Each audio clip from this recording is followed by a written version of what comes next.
You're listening to the official Wrestling News Source podcast. For all of your information, go to WrestlingNewsSource.com or find us on Facebook by searching WrestlingNewsSource.com or WNS Podcast. You can also find us on YouTube, Twitter, Stitcher, and iTunes by searching Wrestling News Source Podcast or WNS Podcast. Now, being broadcast in over 30 different countries, here are your hosts, Daniel Herron, Tyler Hebert, and Doug.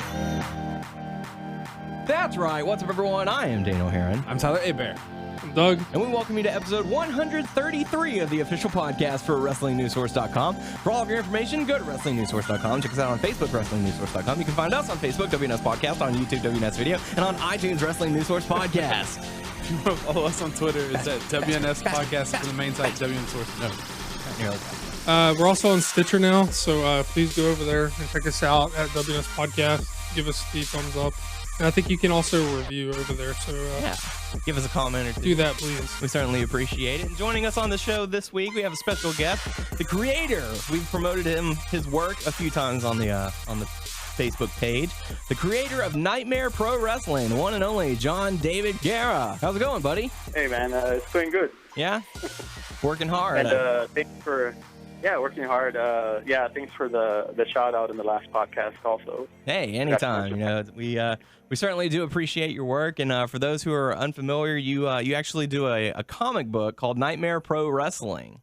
Yeah. So monsters and wrestling, two of my favorite things. So that's always a nice clash. The story stars a young monster by the name of Grave, seeking to become a renowned wrestling champion. And legend. Grave grows stronger with every match, despite his cowardly friend and tag team partner Lobo, who would prefer to find a less demanding way to make it to the top. But we all three of us have our copies of this comic book. You know, very good stuff. We certainly do enjoy it.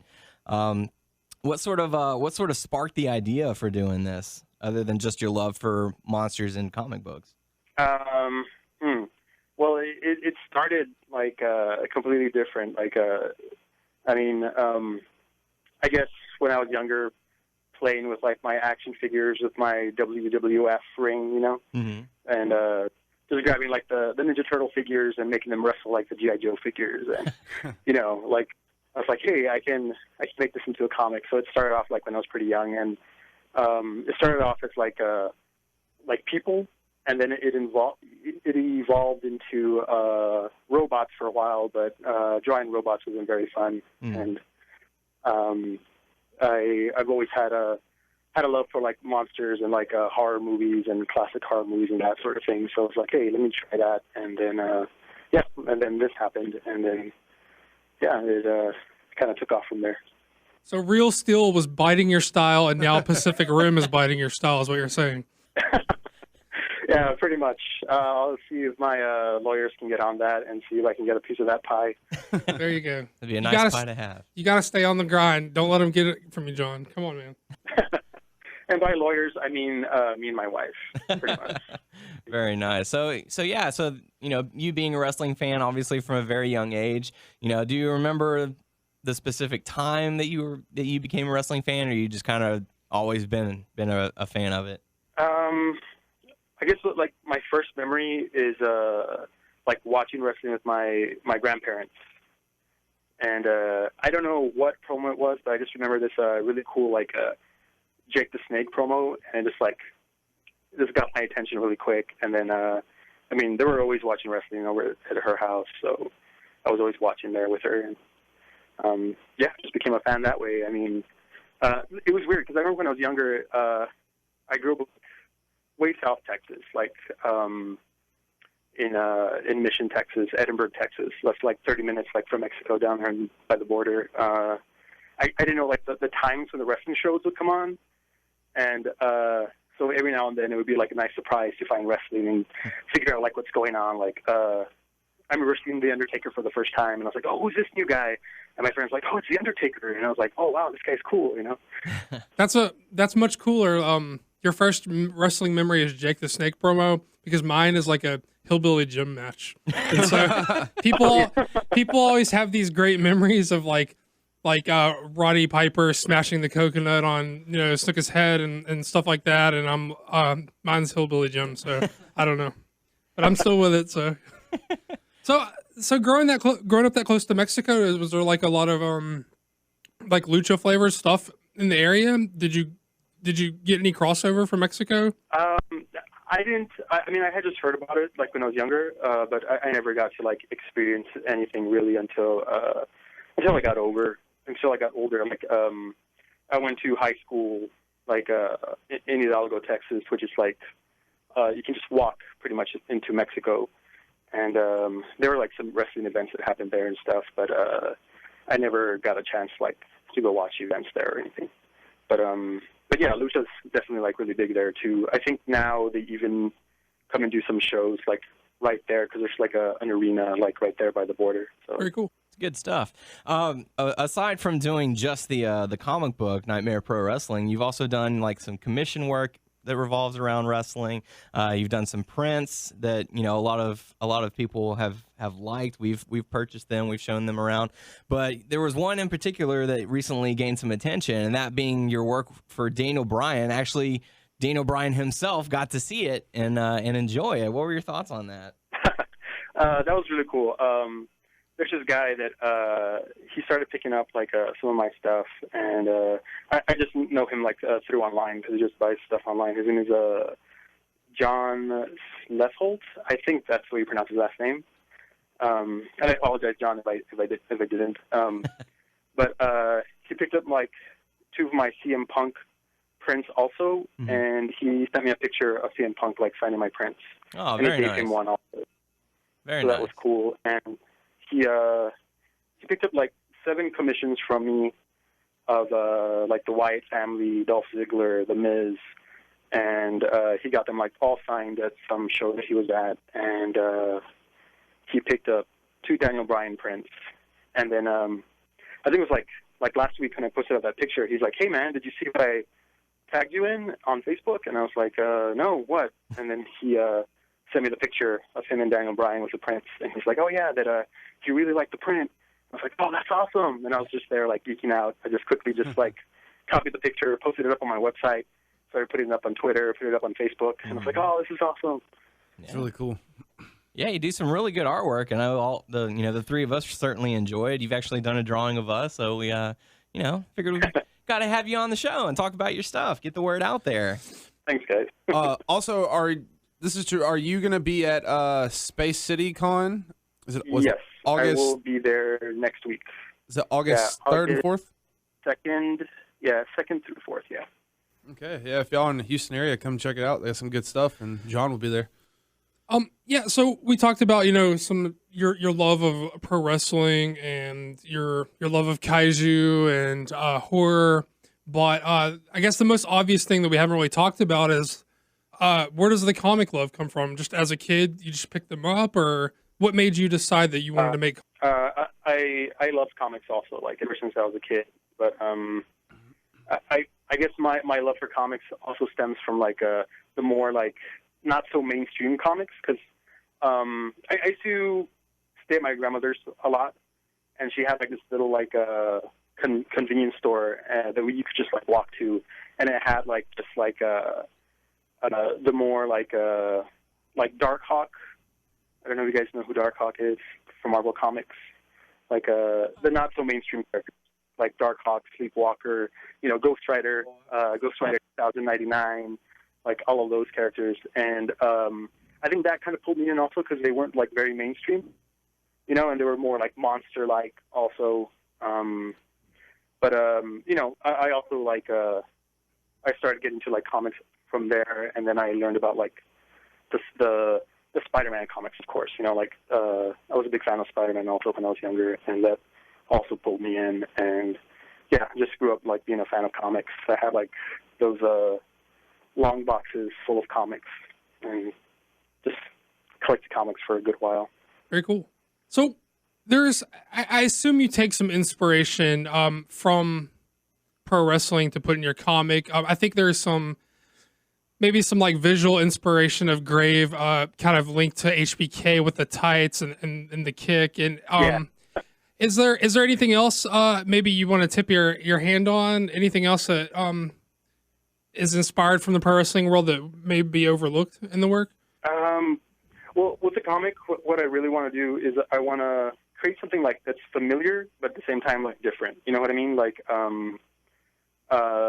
there's a CM Punk inspired character that I'm working on right now, and he's more of a creature from the Black Lagoon, but he has like all the like arm tattoos, except instead of like the Pepsi tattoo, he has like the Aquafina tattoo instead.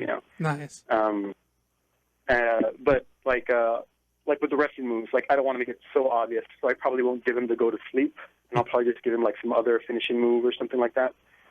But yeah, there's a bunch of inspiration in there. Like a lot of Graves' moves are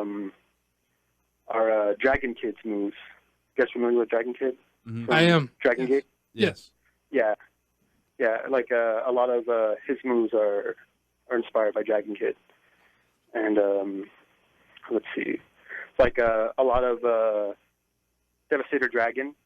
A lot of his moves and like attitude is kind of like a Vader. Like he does like a lot of the splashes. He's just like a big mean guy. That sort of stuff.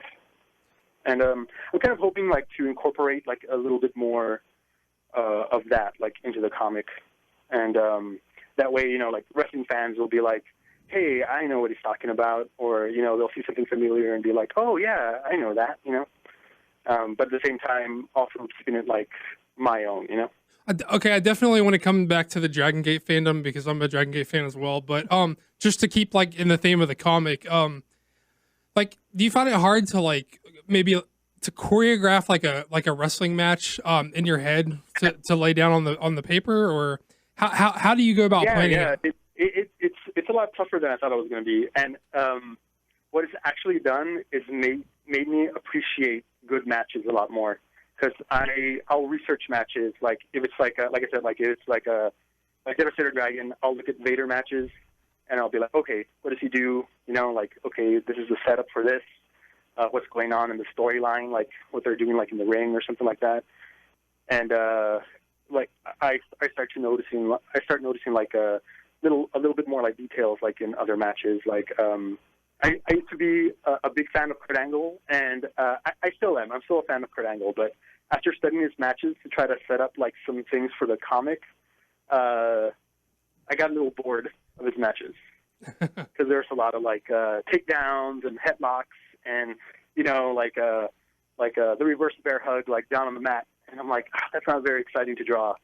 Come on, But yeah, it just takes a lot of time. Like I do my research because I do want it to be like accurate, and I'll just watch like I said, like Dragon Kid. Like I'll see like how he sets up like some of his matches or some of his moves, and then I'll try to put them in the comic book and try to exaggerate them like even more, like in a certain perspective, in a certain angle. Try to get the move down, like the spinning head scissors that he does, where it's like a multiple like rotation around the body. Mm-hmm. Like I'll try to get it in as little panels as I possibly can, while still trying to establish like, oh wow, that that he actually did that move. Very cool. So can we? Is it cool to talk about Dragon Gate a little bit then? Are you a fan of the company, or more so like Dragon Kid specifically? I used to watch a lot of it before the whole like Dragon Gate USA stuff, like with the back when like the Florida Brothers were still in there, back when Darkness Dragon was still in there. I think it was still run by Ultimate Dragon, wasn't it? I think that was before the split. I'm not 100% sure on that, but I think it was Ultimo's when it was Toryumon still, and then I think it was I think it was different when they went to Dragon Gate. But that's awesome. Yeah, Shingo just won the title like the other day. Are you a Shingo fan? Yeah, I am actually. I like him. A lot of guys kind of shit on Shingo, but I think he's pretty boss. I don't know. That's cool. Yeah, I like him too. Do you ever feel like confined to how many moves you can put into a match on your comic book, or do you sort of say, well, I can let this match go into another episode or something like that? I try to limit down the page count, because then I'm not gonna finish the comic ever. You know what I mean? Yeah. something that's been happening recently is I've been going to conventions, and I haven't had like a lot of new stuff because it takes me so long to put out the comic. Right. So what I started doing is, okay, now I have to work faster. I'm going to give myself like a page count that I can't pass. Try to get the whole story. Try to get it like, clean it up. Try to get the main points across, and try to clean up the matches and make sure I get what I want across, like in the matches. Can we talk about process a little bit? Like, I'm not a guy who knows a whole lot about, like, I'm a big comic fan. I read, I follow lots of stuff, but I'm not like a guy who can pick apart art and process and stuff like that. But I did notice it seems like you're strictly digital, or have you always been digital, or? No, I actually I started off drawing everything out like on paper. And then scanning it in and inking it on the computer. But I'm all digital now. Like, I do everything digitally, which is, I think it's like a lot easier. It makes it like a lot quicker for me, and I kind of find it like a little bit more freeing. Like, let's say I didn't get like the head right of the character. Digitally I can just like, lasso the head, like take it off, blow it up in size, fix it the way I need to fix it, shrink it back down the way it should be, and put it back on the character's body. While as like on paper, there's a lot of tracing, a lot of erasing, a lot of putting stuff on light boxes to try to fix it. And that's pretty much like why I went digital. Like, I find it like more freeing, and I can do stuff like a lot faster. Very cool. Well, how do you feel about like the obviously coming digital like future? I mean, it's already here pretty much. We're not exclusively digital, but it feels like I'm a guy who likes physical media, so I'm always like terrified of getting rid of all my belongings. And as cool as I think the concept of digital comics is, like, I still want print in my hand. I need to hold it. I'm just that kind of guy. What are your feelings on that? I remember there was this whole scare for a while that, oh no, books aren't going to exist anymore, comics aren't going to exist anymore, and it seems like that's kind of like mellowed down like a little bit. I still feel like there's a place for both. You know what I mean? Like, right. But there are people that still want it, in their hands, and they want to be able to like pick it up and look at it. And granted, I think like the younger generation is like a little bit more predisposed to like the digital era where, I can get anything I want on the internet, But I think there's always going to be a place for like the actual like hard copies, and I don't see it as a big threat, but I would eventually like to figure out like a creative way to incorporate like digital media into my comic. I do like what I see out of a lot of digital I'm going to say editions, but just like digital copies of comics, I guess, where they add all the I guess kind of like notes from the author and the artist, and maybe you get like pencils before inks and stuff like that, like with all the extra bonus material. That's really cool, and I think that helps a guy like me like want to look into digital, but I'm just so stubborn. Like I'm just up at the era where I want to hold it in my hand. I think in certain comics that if you get it like buy like the real thing, they'll give you a code.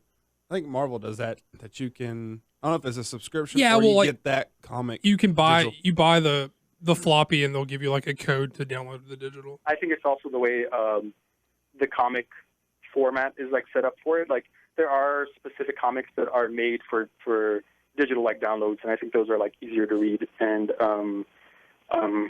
what's the name of that comic? I forgot what the name of it, but it's only been put out digitally, and it's like the panels are made so you can read it by like scrolling up like on your mobile device or something like that. Whereas sometimes it's a little difficult to read like an actual comic that's just been transferred to digital format, when it's especially like a some of those have like guided or view, the impact of like a page kind of like goes away because you write that certain page, so it kind of leaves like with a cliffhanger at the bottom of that page, and there's like no page turn. You know what I mean? Right. But I can see if it's done right. I think it's like cool, but I haven't seen too many digital comics that have really taken that next step, you know? Yeah, I totally agree. Like, I feel like kind of like some of the stuff like Snyder and Capullo were doing with their Batman stuff, where they had that, I forget which issue it was, but it was basically one where you had to turn the page, turn the book upside down, stuff like that. Like, I don't know that it necessarily translates to digital, and they have like the whole like guided view thing where they kind of want to focus you in a certain order instead of like you reading in how you would read, or I don't know. It's just sometimes I think it can be a mess, but I'm sure they'll work it out eventually. Yeah, like I feel like it kind of takes away like the power that the comics have. I strongly believe in also using like the panels to tell stories. Like what I'll do like with my panels is like if I want the reader to focus on a certain panel or a certain image, I'll even like angle some of the panels so they're kind of like bringing your eye into a certain direction, you know? Yeah, and, like drawing it in. Right, and it's kind of hard to do that digitally, especially if it's like one of those comics that it goes from panel to panel back and forth. You know, you can't really capture that kind of effect. Like you can't do something that only comics can do. You know, sometimes like in a digital format. Right. Yeah, I totally agree. Now, you did mention, you're going to all these different comic conventions, like Comic Palooza, where we originally met you last year. You also be going to Space City Con. You've been to a few others. And you did say that, it kind of keeps you from getting back to the comics. So are you the kind of guy who has, like, the next 4 or 5 comics episodes already lined up, storylined in your head? Or are you sort of okay, where can I go in this next page? Like, or do you take it sort of page by page, episode by episode, or do you have it mapped out for a while? I have like 13 issues planned out, and I have the story arc, like where I want it to go, what I want to happen, characters, the way they're going to grow, the way they're going to change. Granted, it didn't start off that way. Like, I don't know if you guys have noticed, like the first comic, it starts off like a little differently because I was planning on going in a different direction. But as I just jumped in and just started writing the characters and the story, it kind of took me like in a completely different direction, and it changed like a lot of things. And yeah, I got a lot planned. Let's just say that. So is it an open ending, or do you have like a definitive end? Like, how many issues you have it planned out for? Yeah. I know how it's going to end, and actually have like 3 story arcs in mind, and I already know like the way I'm going to wrap up this one. It's going to kind of end like the main character is Grave and Lobo pretty much, and it's going to end like with their arc, but it's going to end like in the WrestleMania of the Nightmare Pro Wrestling universe, which is called like the Halloween Hellraiser. So that it's going to end like with that match. Very cool. Certainly look forward to that. And, for all the information on that, you can go to nightmareprowrestling.com. You can also check them out on Facebook, searching Nightmare Pro Wrestling. What's the, is there a Twitter handle for that, or is it your personal? At Jon David Guerra, I believe. Yeah. Isn't it? Yeah. Okay. Yeah.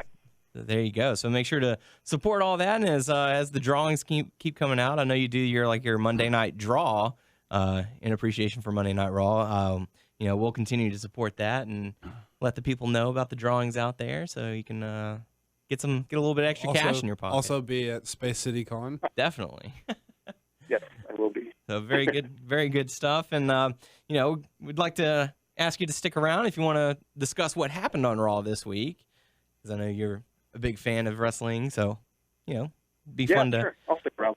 Fun to talk about. So I didn't actually get to see all of the Raw, so it'd be good for a third person's point of view on it. But we kick things off with John Cena and Daniel Bryan coming out to do the contract signing, hosted by Brad Maddox. And it seems like they've kind of taken a character turn for Maddox. Like at first he was going to be like the popular guy doing stuff for the people, but it seems like he kind of changed a little bit.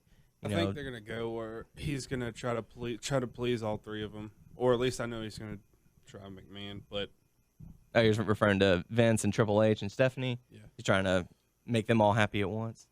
Yeah, I mean all the anti Bryan stuff was like revealed that he was playing to Vince. I mean, it was. Mm-hmm. So it's definitely going to be the like we said when they first announced this match, it's going to be the internet's golden boy going up against the corporation. So how do you guys feel about the Brad Maddox character in general? I still need to see a little bit more, but I don't know. I'm kind of digging it.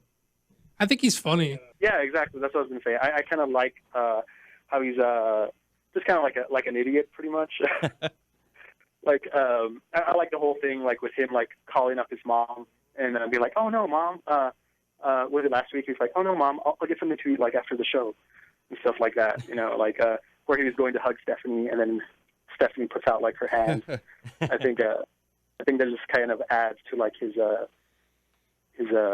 idiocy almost. I saw this really great point made somewhere about how he's like, Vicky was like a project leader at some job who got fired, and he was like the guy who was like second in command, who could always get away with goofing off the whole time, and then the main guy gets fired, and they're like, no, now you're in charge, and he's kind of like, oh, what do I do now? How do I run this place again? So, but yeah, so like it was kind of shocking seeing him sort of put down Daniel Bryan and like, what makes you think you're going to be a champion? And like Cena was trying to stand up for him, say hey, size doesn't make a champion. It's the determination, the willpower, all that. So the contract was signed, not a table or chair was thrown, and it's pretty much how they ended that segment. Mm-hmm. But it did take us into our first matchup, Alberto Del Rio going up against Sheamus, and Sheamus's leg was just so bad because of the fall that he took at Money in the Bank. And every time they showed that bruise, I cringed. I think they could have given him one more week off. I think he would have been okay with that. Oh no, he's a warrior. He can take it. Just hard to watch. The kicks from Del Rio, like whether he's pulling them or not, it's cringeworthy. But I felt the match was okay. And Del Rio wins with a roll up and hook in the leg. But what did you guys think? Oh, you're gonna undersell these two guys. No, I mean it was a pretty. These guys are top tier guys. They only get overlooked because Sheamus has had a really shitty character for the past however long, and Del Rio's been a victim of like face heel. They keep turning him so he can't get any traction. But these guys are top tier guys. This match was really good, and I love Del Rio just being willing to expose anyone's weakness. I love the limb work, and I love the limb work paying off in the finish with Sheamus couldn't stand on his leg to deliver white noise. Yeah. Which played into the finish. I like when the limb work actually matters in the match, and I thought it was a really good match. So these guys are great. They're just a victim of booking at this point. Also, like it when I know at times where they pretend to have like I know sometimes they don't have the real like weakness, the knee or whatever, but Sheamus had it and he was really working that. And yeah, how about you, John? I like that too about the match, how they were like focusing on Sheamus's leg, and then that leaded like to the finish. I thought that finish just like it worked like very seamlessly. Like it worked really well. You know what I mean? Like just the way Sheamus fell down to one knee, and you're just like, oh yeah, of course that would happen. Mm-hmm. I agree. But yeah, so Del Rio ends up getting the victory over Sheamus, bringing us into the next matchup. We saw Christian going up against Titus O'Neil.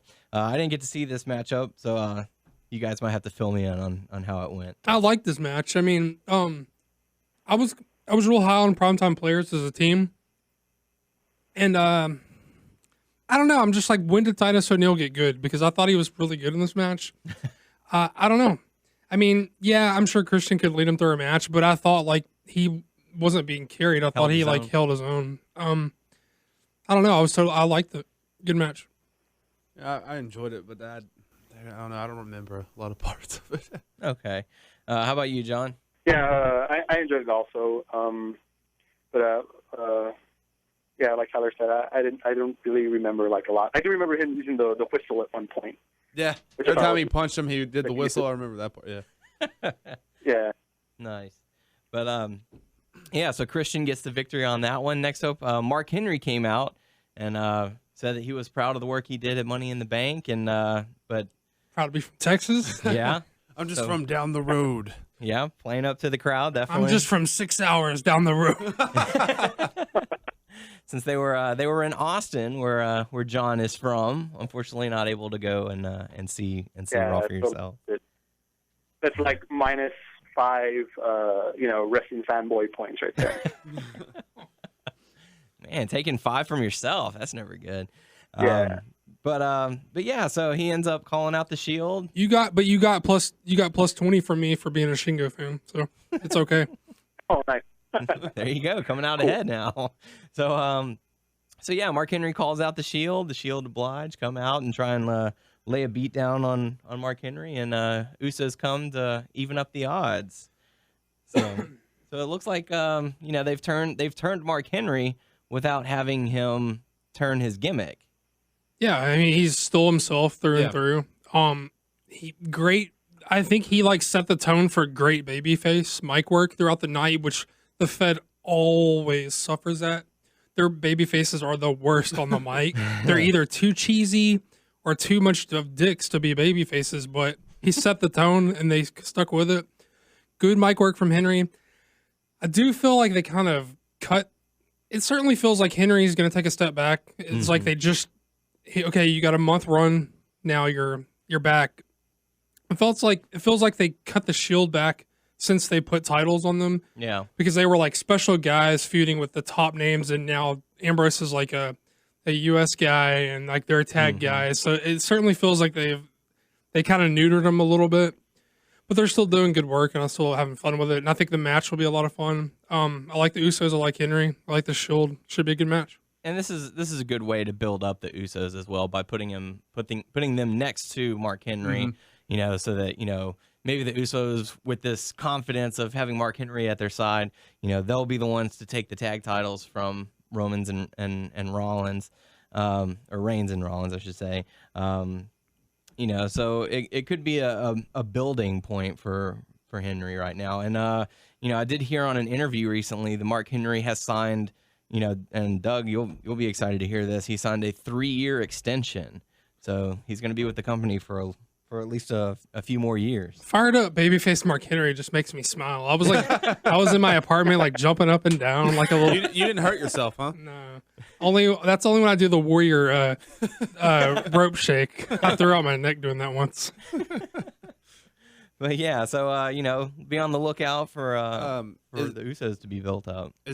Did they announce anything for SummerSlam? Is it them 3 versus them 3, or is just that's what they want to do? Yeah, that's probably where they'll be going. But yeah, so it'll be something to look forward to, I guess. Next up, we got to see Dolph Ziggler going up against Darren Young, and who was it? Not Sandow. He wasn't on there, but yeah.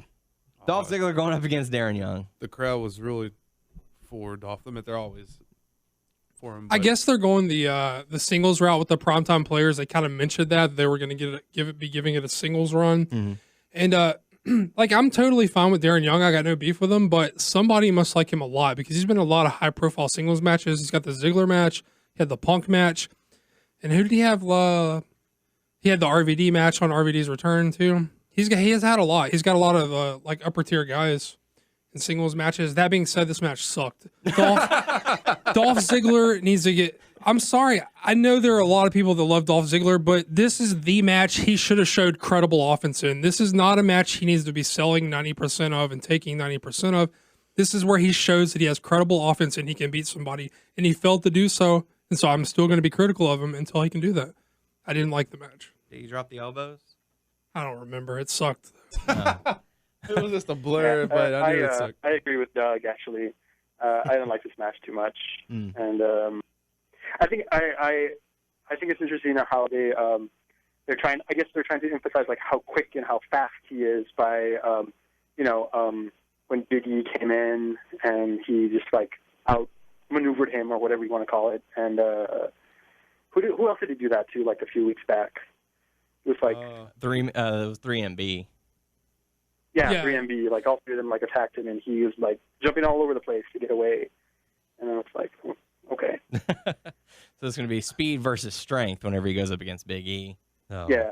You know, every time like That's great, but you have to have offense to win. He doesn't have any credible offense. Yeah, I'm sorry, America. He drops those 10 elbows. Well, I don't know. Every time I see him and all the stuff he does, it makes me want like I mean, I am behind him, but I know he needs to work on certain stuff, and I'm like, I know I want to be that guy like Ziggler, yeah. Yeah, You know? and we've had this conversation a few times before, where Doug has mentioned he needs to change up his offense a little bit, or make an offense, so to speak. You can't win if you can't hurt someone. I mean, like, it's great that you can like break your body in half by falling over every match, no matter who it is. I appreciate that, and I will give you the credit for that. But I'm not going to buy you as the world champion that everyone thinks he is until you can make it seem like you can put someone away. He needs a slammy. He's gonna bump until he wears his opponent down. And he's gonna do a drop kick, drop the elbows, zigzag for the win. He has a pretty drop kick. I'll give him that. Yeah. But come on, that's not a moveset. So, add something to your repertoire, I guess, is what Doug's trying to get across. But yeah, so next up we got to see Miz TV with the divas of the new reality show, Totally Divas. This is so weird. It was because It was just like Miz was just like, "Hey Jerry, you come MC." He was like, what? Okay." Then he introduces everyone. The new chick slaps him, and that was like it. That was it. That was not it. There was much more from this segment than you would believe. The nipple slip. Come on, man. I didn't even notice it. I didn't notice it either. I had to go back. Notice because it blew up. I went back because I record every Raw just for maybe a future. someone was like just staring at her boobs the whole time. I mean, I was seeing what the whole situation was. I didn't see that. I had to go back and watch exactly it back two times before I even noticed. Start noticing now. Like keep on watching. I don't know. Tyler, you need to start staring at girls' boobs more. I'm sorry. I'm sorry. I don't do that enough. Don't worry about what Daryl says. Just do it. Oh, okay. 2 times. I watched it live and I had to watch it back twice to notice it. It couldn't have been a big deal. It was even hidden in the USA logo at the bottom. Okay, so a question about the Divas thing. So those are 2 new girls. Were they in a developmental program? Eva Marie and what was the other one named? JoJo. Oh, that's gonna be great. So they're gonna wrestle. They're already like typecast. Like JoJo's, they said they're typecast. JoJo's like the cute, innocent one. Cute one. Yeah. Good job. And I like pillow fights, and so they're gonna wrestle though. I would assume. Oh, but supposedly what you didn't hear, in addition to the nip slip thing, you know how they do the Twitter scroll at the bottom? Yeah. Someone called her that new chick a ring rat, and they put it on the Twitter scroll. Which doesn't make any sense. It's not the word he meant because she's obviously not that, but it's just funny that they let it play out anyway. Yeah. So, good Lord. The stuff they allow on Raw. A couple weeks ago, it was Cena has clap. Now it's this one diva's a ring rat. Well, look, if she's in the ring, she's not a ring rat. She's on the show. She doesn't need to sleep with anybody to get next to people on the show. It's just funny that they let it on. Yeah. But, so apparently they made a big deal. Like WNS Ben seems to think that it was planned. I saw him post something about it. I can totally see that. Mm-hmm. Because it just so happened that it happened when they were trying to plug the new show. They're trying to get hype for. Of course. And how are they so offended about that? Like a lady's nipple showed on TV. They get offended. They make her apologize on Twitter. Well, like the previous couple of weeks, they had this whole like destroying women's body images by AJ talking about how Caitlyn who totally has a healthy body type. Stephanie McMahon during all of this. I know, right? So They pick and choose what they think is like, I don't know. They've got some problems. So final verdict this Sunday. Totally Divas, Total Diva, whatever the show is. Daniel claims he's not going to watch it. I'm going to watch it. I'm going to watch it. I'll have a report next week. John, are you going to watch the show? I am not going to watch it. Thank you. Okay, I am not alone in the world. At least 2 people in this conversation are not going to be watching this show. John's busy. He's got a wife. He's got a comic. I mean, I got nothing else to do. I'm going to watch Total Divas Live. Okay, so for those who are interested, it'll be on E. So on Sunday. Daniel's excuse, he don't have cable. So. And I don't want to watch it. And you want to watch it. I do not want to watch it. So Don't worry, I'll tell you all about it next week. okay, y'all can have your little segment. I'll get you a nice little audio clip for an intro for it or something. We'll just go from there. But next up, Look, Total Divas with Tyler and Doug. That is DTDT. Come on, man. I'll see what I can do. So next up, we got to see Cody Rhodes going up against Fandango with Damian Sandow on commentary. Cody Rhodes ends up getting the victory. Take us through the match, guys. Damian Sandow on commentary was awesome. No, you cut John off. Go ahead, John. He was being stupid. Oh, no, I just said that Damian Sandow on commentary was awesome. I'm trying to do this. Can you talk? I didn't see the match. No, yeah, Sandow was on there, and how insightful, Tyler. yes, he was. Yes. No, I like how JBL's all for him and stuff like that. For Damian? Yeah. Then Michael Cole, I don't know. Michael Cole, he'll just tell Michael Cole to shut up pretty much. Oh, he always does that. Well, yeah. But what about the matchup between Cody and Fandango? Yeah, I don't remember too much. Don't remember. Okay.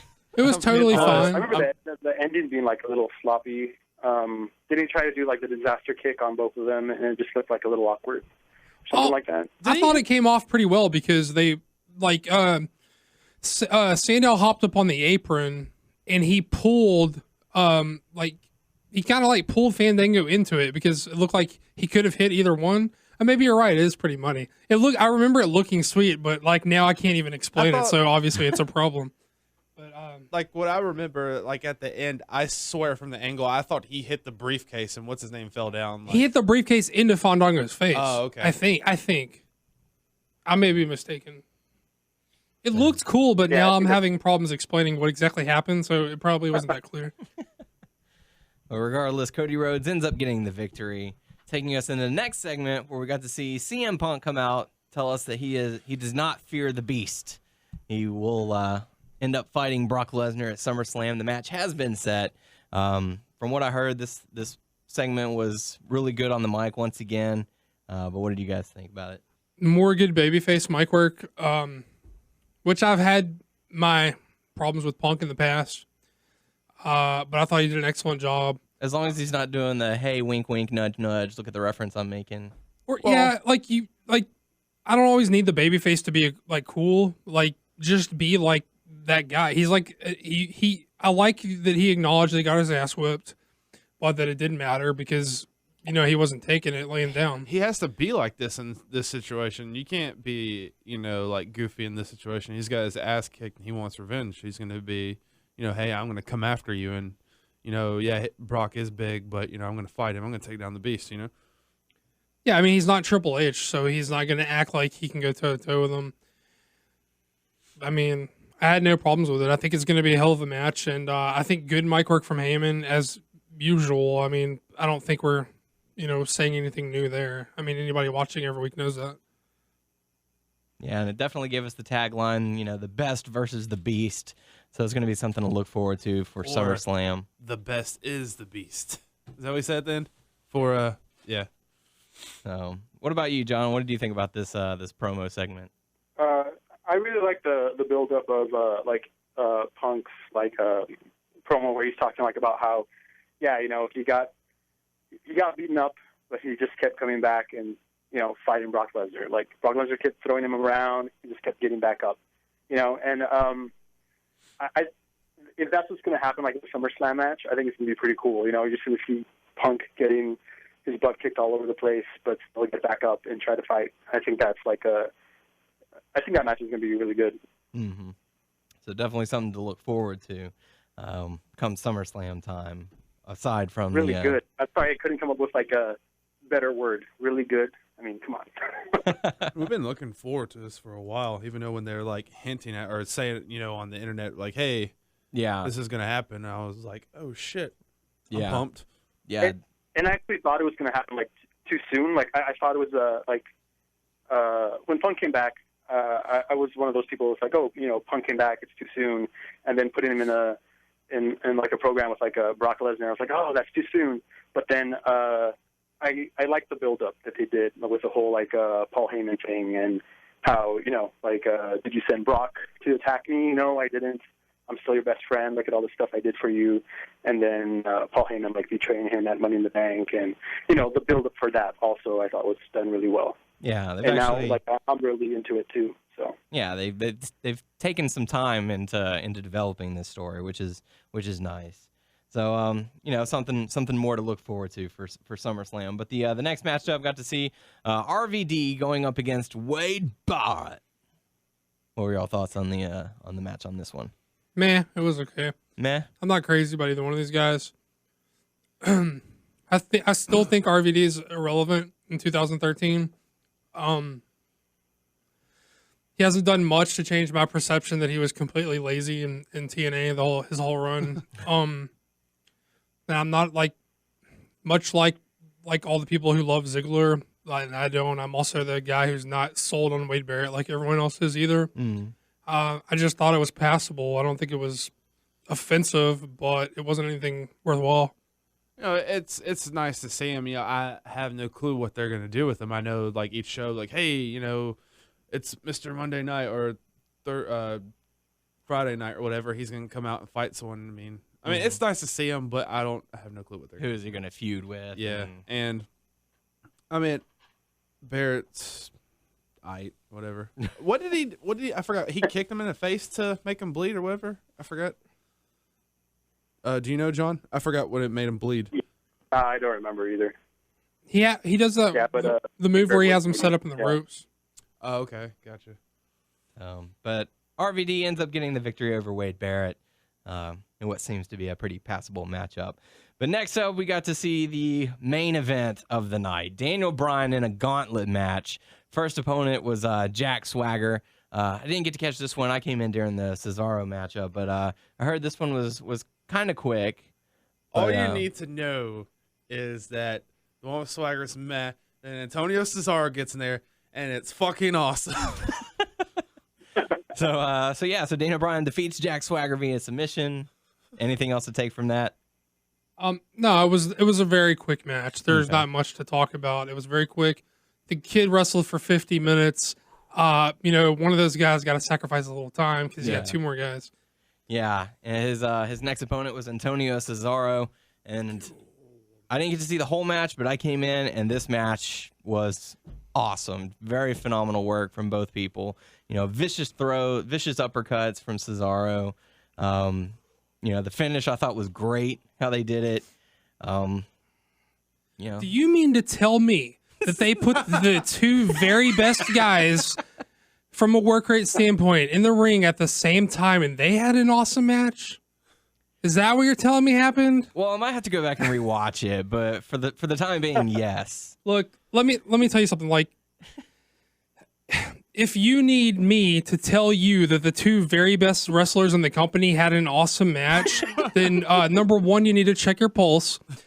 And if you are in fact still alive, number two, you need to find a new hobby because you have much greater problems than, I know what to do with. I don't know.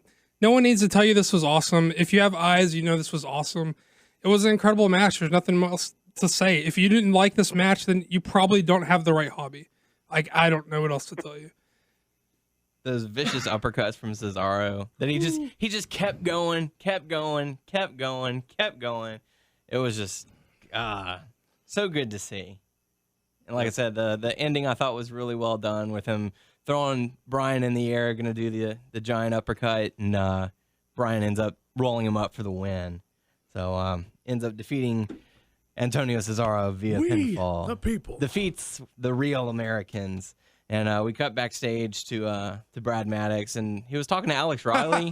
I got a kick out of that. Did Riley just show up, or had he been there earlier in the night? You have to know that Riley shows up from time to time with some important lines. He does. So if they need a random guy to pop up, it's always Riley. It's that guy. Had he been there earlier in that night? No. So this was just a random pop-up? Yes. With the suit on. Yes. Just, oh man, he did a pretty good job. And then we got a mustache twirl from Maddox saying, oh, well, let's see how he does against this guy. Kind of just, I felt like that was very Hollywood touch right there, Like, it was so cliche. Oh, man, he's doing so good. Yeah, well, let's see how he does against this guy. So, he ends up sending out Ryback to go up against Daniel Bryan. And, Bryan's still holding his own and doing a good job. The match ended via disqualification with Ryback putting him through a table. But, you know, I love where, he's worn down, but still takes Ryback to his limit. Yeah. This match was awesome, too, though. Mm-hmm. There's no I know people are going to tend to shit on it because it's Ryback, but Bryan's got great matches out of Ryback before, and this was no different. And the fact that he almost made him submit and all that, he was just cranking the arm. Just really good stuff. They're completely building up Bryan to be this ultimate underdog. It's like, don't underestimate him. You're going to throw all these challenges in his face, but he's going to somehow overcome the odds. He's got the people on his side. He's the anti-hero for McMahon. He is not who he wants. Daniel Bryan is not who Vince McMahon wants to be the face of the company. Well, Vince did Bryan the biggest favor ever, because it's not cool to be like a Vince guy. All the Vince guys suck. Yeah. Like that Vince on camera, Vince saying that he doesn't think Bryan is what has it, validates all the internet geeks as like fandom of saying, see, Vince doesn't like the whatever. And I've done it myself, so I'm not shitting on too many people. I'm just saying, like, that's Vince's way of putting Bryan over huge. It's not cool to be a Vince guy. It's cool to not be the Vince guy. Who are the guys who are not the Vince guys on camera? Stone Cold Steve Austin's not a Vince guy on camera. Who was the last Vince guy on camera? Drew McIntyre? Where the hell's Drew McIntyre? He's in 3MB. Vince put him over huge by saying that he sucks on camera. So people can hate Vince and people can love Bryan. I mean, that's what it is. Yeah. The kid wrestled for 50. I can say kid because we're the same age, I guess. I'm not that old. But the dude wrestled for 50 minutes and then went out and wrestled in the dark main event after they cut cameras. Dude wrestled for God knows how long that day. What was the dark main event? It was like him, Cena and somebody versus it was like a 3-on-3. It may have been Shield versus him and Cena and somebody, or it may have been, I can't remember. I just know it was a 3-on-3 and Bryan teamed with Cena and somebody else. Nice. So tough. Yeah. But yeah, so Cena came out and tried to weigh off Ryback after he continued the attack after putting him through the table. And he challenged Ryback to a tables match, so it looks like that's going to happen next week. And then backstage, McMahon was looking at Maddox and said, well, hey, we need to put Daniel Bryan in a match. You can't forget about him. You got to entertain the crowd, right? So let's have him go up against his best friend. So it's going to be next week, Daniel Bryan versus Kane. I bet you any amount of money that, gets involved, Wyatt family. You think so? They'll have something to do with Kane. Yeah, because the Wyatt family did not appear on Raw this week, and neither did someone who was advertised to be on Raw, that being The Big Show.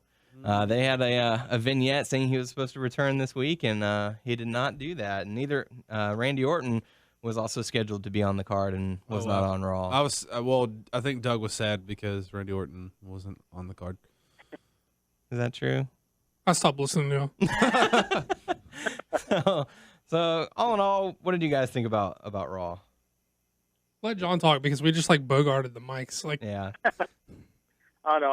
I'm just enjoying listening. You get to listen to it before anybody else. I really enjoyed it, especially of course, all the whole Daniel Bryan segments and stuff like that, and especially the Cesaro match, and I also enjoyed the Ryback match, and it's interesting that one of my favorite matches of Daniel Bryan actually is the most the other Ryback match that he had on Raw that one time. Mm-hmm. There was that whole build up Ryback had put Kofi Kingston through a table or something like that 3 times or something like that with 3 power bombs or something. And then there was that whole build up with the power bomb, and then in the Daniel Bryan match he reverses the power bomb attempt into the yes lock, and I thought that whole build up was pretty awesome. But this Raw was pretty good, and I'm sad I didn't get to go. I would have loved to have gone. Well, if you happen to be in the Houston area around December, I believe that TLC is going to be taking place in Houston. Oh yeah. Oh. I think so. Look, bottom line is, it's a good time to be a wrestling fan. People who are shitting on the current product, I don't understand you. I don't understand what you want. There are so many good things going on. There's so many things to be excited about going on. I just don't know. Like, if you're like, not everything on every show is designed to appeal to you. It's designed to appeal to as many different people as possible. So there are going to be things you don't like about every show. But if you can't find something to get excited about in pro wrestling right now, you just probably aren't a pro wrestling fan. I don't know. Do you guys feel like there's that momentum starting up again? Because I kind of feel like that, like, you know, like a little before and after WrestleMania this year, like there's kind of like a low. You know what I mean? Like, I didn't get WrestleMania this year. I wasn't excited about it. Then after WrestleMania, there's just kind of like this lull. Yes. And then now things are like kicking back up again. And I haven't felt the need to buy any of the pay-per-views until recently. Like, I got like Money in the Bank, and I'm definitely going to get SummerSlam. What was before Money in the Bank? I got that one too. Payback. Yeah, Payback. I got Payback also. Yeah, I agree. I think it's a good time to be like a wrestling fan right now. So. Yeah, definitely. And, you know, they're trying to build SummerSlam as the WrestleMania, but for summer. So they have, you know, 2 of their main 4 to be like the big ones. Well, they officially said on camera, in character, this is our number 2 show. Like, Yeah.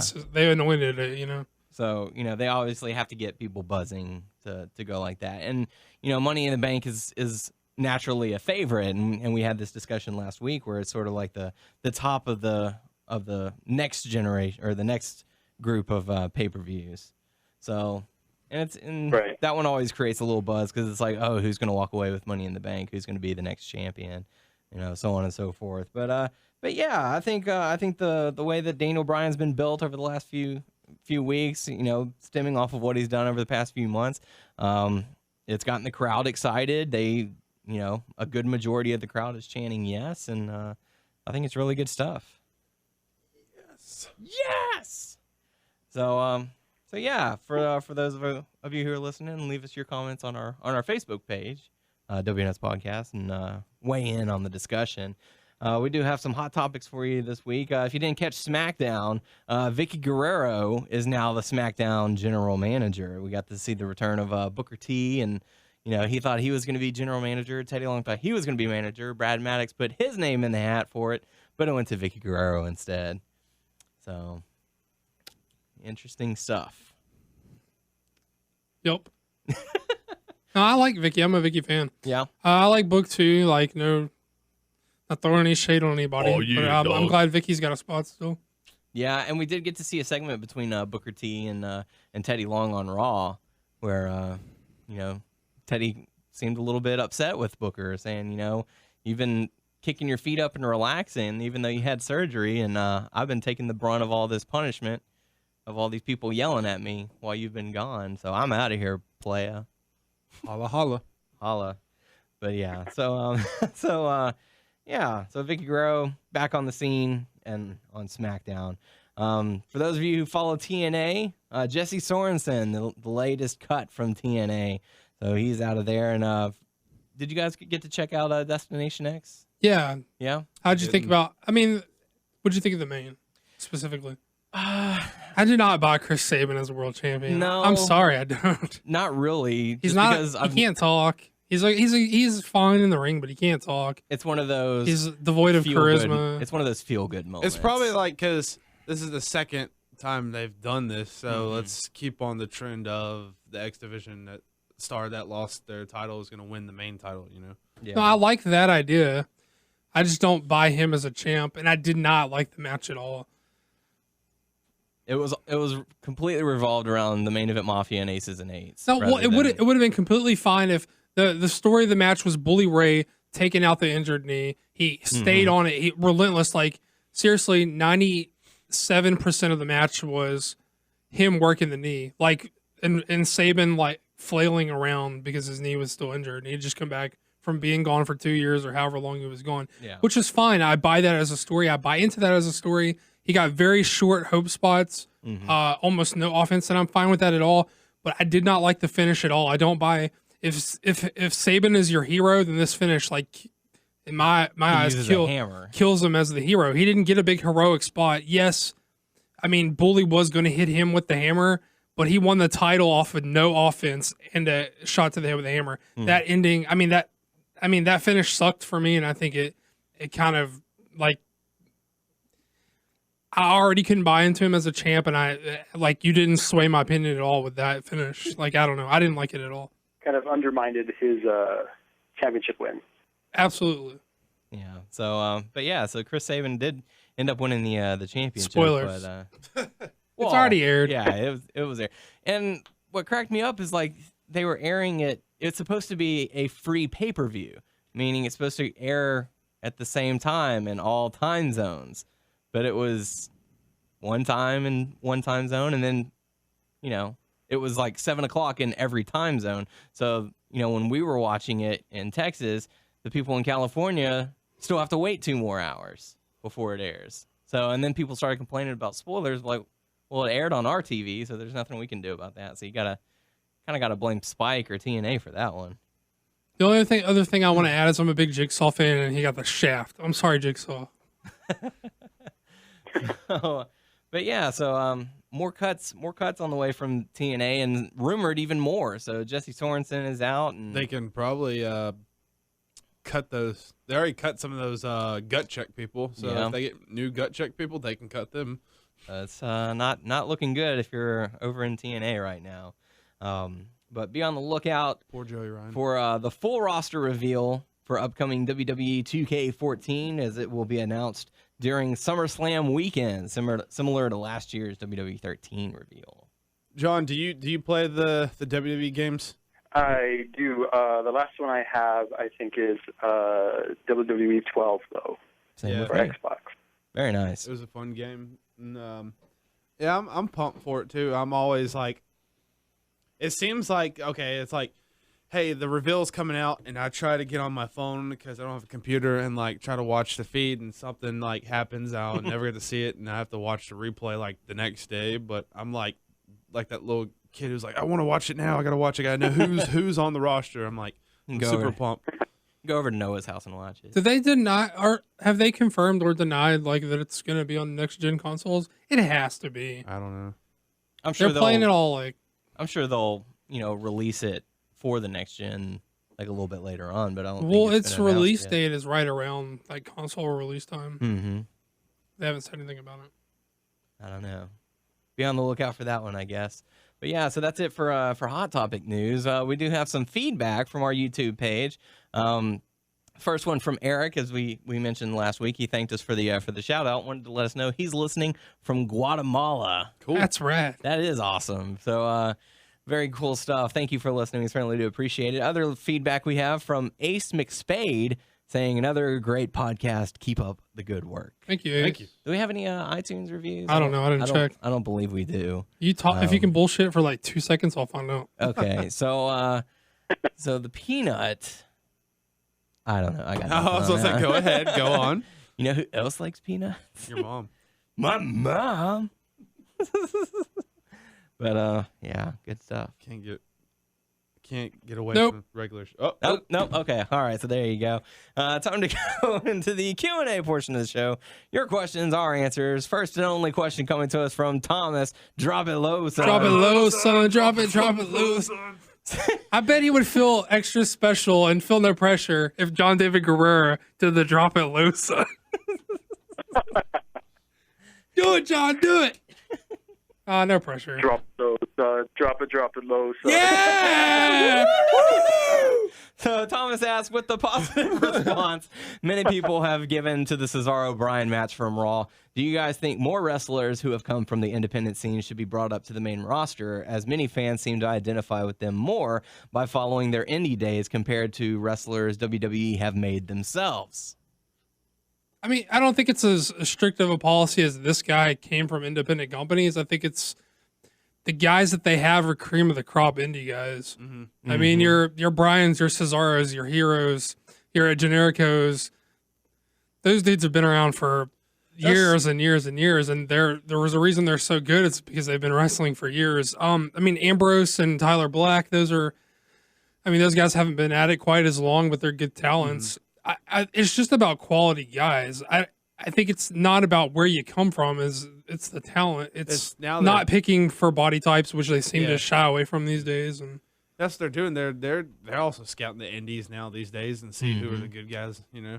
Yeah, they definitely need that. I like to see more variety instead of just the copy and paste type Like, wrestlers. hey, you want to wrestle? Come to our school. Yeah. WWE, and then before you know it, you may be on the roster. Yeah. I do feel like there is something too, though, that these guys come in with followings, and I think that's maybe more of what he's getting at, which I do think it helps with a guy getting over. I mean, like Bryan has a built-in audience. Yeah. I mean, it may not be as large as some of the other guys' built-in audience who have been on the roster, but he's definitely got something to work with from the start. Mm-hmm. How about you, John? Well, I can definitely see that, like, that stance is like, oh, you know, they have like already a built-in fan base and bring it in with them. But like me myself, a lot of times I don't have the time to seek out like more independent stuff, and I have friends that are like that too. And most of their wrestling experience, I guess you could say, is from WWE. You know what I mean? Like, tell the truth, I didn't know who Daniel Bryan was until he came out on NXT. And then after I started liking what he was doing, then I started seeking out like more of his independent stuff. You know, and I think there's also that crowd that's definitely like that, where they're like, oh, wrestling is just WWE. And then they see these guys coming in and they're like, oh, okay, I like that guy. Right. Did that answer the question? I'm not sure. Yeah, I think so. Yeah. So good stuff. And I agree to a point. Like, you know, Doug definitely follows a lot more wrestling than I do. You know, it's not that I don't want to. It's just I don't always have the time to be able to do it. You're trying to say I have all this time? Well, you know, I have some time. Yeah, I'm not gonna lie. You do have some. You do have a little more time, or your time is more invested in wrestling than I would say mine is sometimes. But yeah, so like whenever you hear, oh, this indie dude is going to be just signed with WWE, I'm like, oh, that's great, but I have no idea who that is. So yeah, I mean, it's good that you can be able to go onto YouTube, type in, you know, their name and find a match or something like that. I think that's always good. So you kind of have an idea of what to expect, and you know, like they do already have a fan following, so you're bringing in that audience as well as the audience that you already have that's going to accept that character. So I think it's probably really good, and you can make stars from the WWE itself. You know, Mark Henry was one of them, Randy Orton, you know, Batista, so on and so forth. But yeah, so I think Dave. Yeah, I think it can work. Drax the Destroyer. Yeah.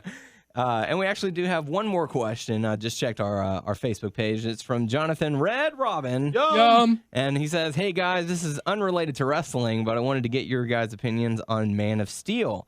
Being a big comic fan, I liked it, but had some problems with Superman's characterization. Thanks and have a great show. Yeah, that's pretty much how I feel. I thought it was entertaining. It kept my attention. I did have a lot of problems with the characterization. I'm a guy who thinks Superman doesn't kill.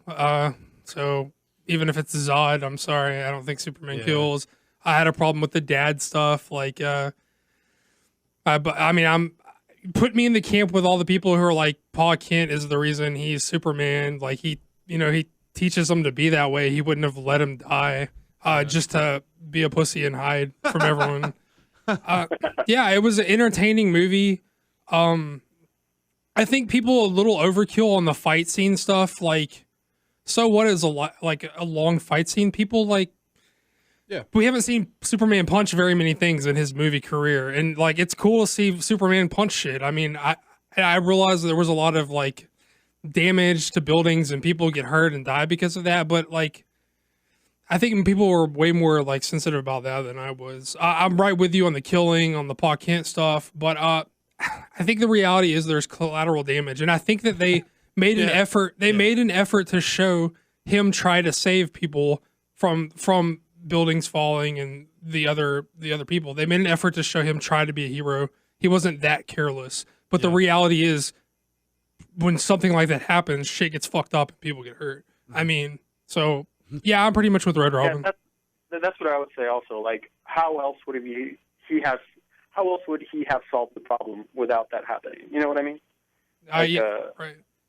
without all that destruction happening. I mean, yeah, granted, I also feel like he probably could have taken like the fight somewhere else, like out to the mountains or something like that, but then you wouldn't get the crazy movie fight that everybody, was excited to see, Oh, you Totally agree. I enjoyed it. Maybe I wasn't like,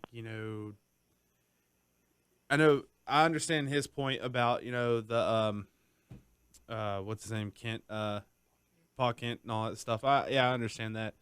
But I think, all the damage was fine. I didn't really care. I noticed that there was a lot. Mm-hmm. I went to go see it with my dad. And the funny thing at the end, what he said? He goes, all the stuff that they went through, there's like no dirt and nothing on him at all. I'm like, well, it happens. Yeah, I still haven't seen it yet. No, I'm totally behind it. I mean, it was. I liked it, but I also did have problems with it, and me and my wife we saw them both, and we also saw we saw Superman. I mean, we saw Man of Steel, and we also saw Pacific Rim recently, and we were comparing like the destruction like in the cities, and we're like, oh, what's so different? Because we really enjoyed Pacific Rim and the city destruction there, compared to like the Superman one. And something that we came up with was that the fight scene in Superman was a little more like relentless. Like it just kept happening and happening and happening and happening. Whereas in Pacific Rim, it was like there was like a break in between the fights. Like you had your first fight, there's a little break in between, then you had your next fight, there's a little break in between. And I think like when you have that whole fight like just going straight through, it was just like a little too like system overload, like, oh, too much fighting going on, I don't know what to do. I can totally see that, and I can agree to a certain extent. I just like most of the Superman movies, he doesn't really fight anything. Like I'm glad to see him like punch shit and like once, definitely. I enjoyed the fight too. Don't get me wrong. I think have you guys seen that video of how it should have ended? I've seen some of them. I haven't seen the one for Superman though. No, I don't think so. It has like this big glaring loophole that I never noticed, and like with the problems that I had with Man of Steel, which were pretty much just like I did have a problem with like the crazy city destruction and all the casualties involved, but not big enough for me to not enjoy the movie, Right. But the glaring loophole that they had was like they just like animated the whole like how it should have ended, and it shows like where there's spoilers ahead. Good where, man, where John. Zod's like where Zod's talking to Clark like on the TV, and he's there telling them like, hey, there's 24 hours. They're going to give the world 24 hours if they don't bring over like Kal-El, that they're going to destroy the world or whatever.